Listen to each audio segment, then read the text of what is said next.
राजस्थान के मुख्यमंत्री अशोक गहलोत और पूर्व उप मुख्यमंत्री और कांग्रेसी नेता सचिन पायलट की लड़ाई अब और ज्यादा तेज होती हुई नजर आ रही है। दरअसल ये लड़ाई अब खुलकर सामने आ गई है, जहां पर पायलट ने गहलोत पर निशाना साधते हुए कहा है कि सीएम गहलोत की नेता सोनिया गांधी नहीं बल्कि वसुंधरा राजे हैं। जी हां, खुलकर ये लड़ाई सामने आई है।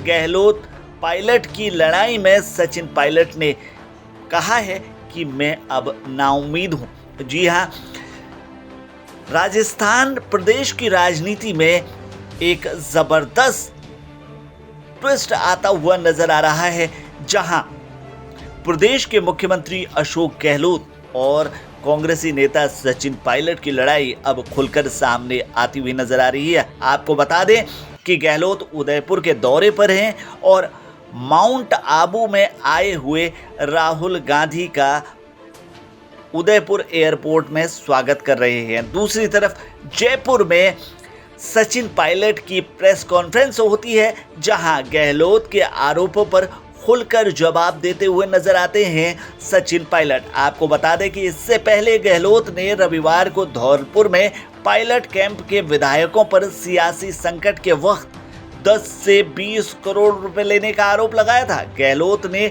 विधायकों को अमित शाह का पैसा वापस लौटाने की सलाह भी दी थी। गहलोत ने आरोप लगाया था कि अमित शाह, धर्मेंद्र प्रधान और गजेंद्र सिंह शेखावत इन सब ने मिलकर हमारी सरकार को गिराने का षड्यंत्र किया था। राजस्थान में विधायकों को पैसे बांट दिए गए थे।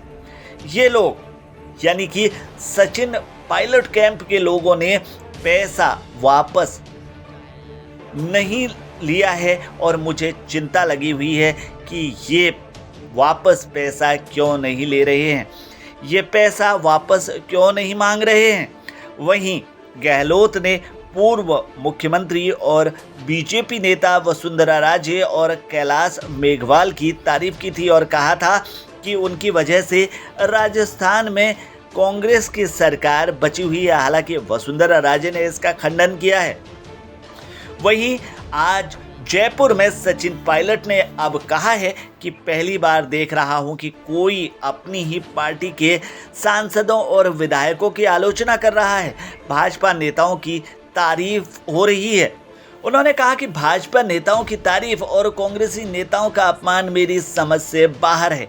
ये पूरी तरह गलत है। मुख्यमंत्री की बातों से लगता है कि उनकी नेता वसुंधरा राजे हैं, सोनिया गांधी नहीं। अपने नेताओं को खुश करने के लिए बहुत सारे लोग बहुत सारी बातें करते हैं, चुगली करते हैं। ऐसी बातें मुझसे भी की जाती हैं, लेकिन मैं मंच पर यह कहूँ ये शोभा नहीं देता। सचिन पायलट ने कहा है कि हमने दिल्ली जाकर अपनी बात कही। वसुंधरा राजे जी के भ्रष्टाचार पर कई महीनों से चिट्ठियां लिखी, अनशन पर बैठा, अब भी जांच नहीं हुई है। समझ में नहीं आ रहा कि क्यों एक्शन नहीं लिया जा रहा है। साथ ही उन्होंने कहा है कि अब मैं नाउम्मीद हूँ। जनता ही भगवान है, जनता के सामने सभी को नतमस्तक होना पड़ेगा। भ्रष्टाचार के खिलाफ 11 मई को अजमेर से जयपुर तक वो यात्रा निकालेंगे। ये यात्रा 125 किलोमीटर लंबी पैदल यात्रा होगी और इसमें 5 दिन का वक्त लगेगा। ये भी बड़ी बात सचिन पायलट ने कही है। वहीं सचिन पायलट भाजपा राज के भ्रष्टाचार पर कार्रवाई नहीं होने का मुद्दा लगातार उठा रहे हैं। शनिवार को बाड़मेर में मंत्री हेमाराम चौधरी के बेटे के याद में बनाए गए हॉस्टल के लोकार्पण के मौके पर हुई सभा में पायलट ने करप्शन का मामला एक बार फिर उठाया। पायलट ने कहा कि प्रदेश के तत्कालीन भाजपा राज में करप्शन का मुद्दा उठाने से कई लोग नाराज हुए थे, लेकिन मैं उनकी परवाह नहीं करता हूं। भ्रष्टाचार के खिलाफ आवाज उठाता रहूंगा। अगले ही दिन धौलपुर के राजखेड़ा में सीएम गहलोत ने पायलट खेमे पर अमित शाह से पैसा लेने का आरोप लगा दिया। अब इस मुद्दे पर दोनों नेताओं के बीच जुबानी जंग तेज हो गई है। आपको याद दिलाते चलें कि सचिन पायलट ने तत्कालीन बीजेपी राज के भ्रष्टाचार पर कार्रवाई नहीं होने का मुद्दा उठाते हुए 11 अप्रैल को जयपुर के शहीद स्मारक में अनशन किया था। पायलट के अनशन से ठीक पहले प्रदेश प्रभारी सुखजिंदर रंधावा ने लिखित बयान जारी करके इसे पार्टी विरोधी गतिविधि बताया था। इसके बाद विवाद बढ़ा तो मध्य प्रदेश के पूर्व मुख्यमंत्री कमलनाथ ने सचिन पायलट से बात करके मध्यस्थता की थी।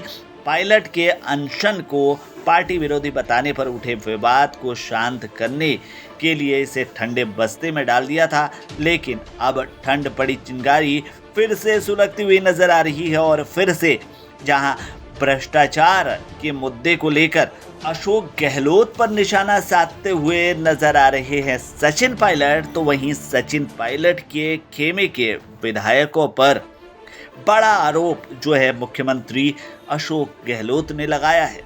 ये लड़ाई किस अंजाम तक पहुंचेगी, इसका सभी को इंतजार रहेगा। बहरहाल सियासत में बड़ी उठापटक इसके बाद होती हुई नजर आ रही है, क्योंकि राजस्थान में जल्द चुनाव होने वाले हैं और सत्ताधारी पार्टी कांग्रेस ही दो खेमों में बढ़ती हुई नजर आ रही है। तो ऐसे में कैसे चुनाव की तैयारी करेगी कांग्रेस, ये देखना काफी दिलचस्प होगा।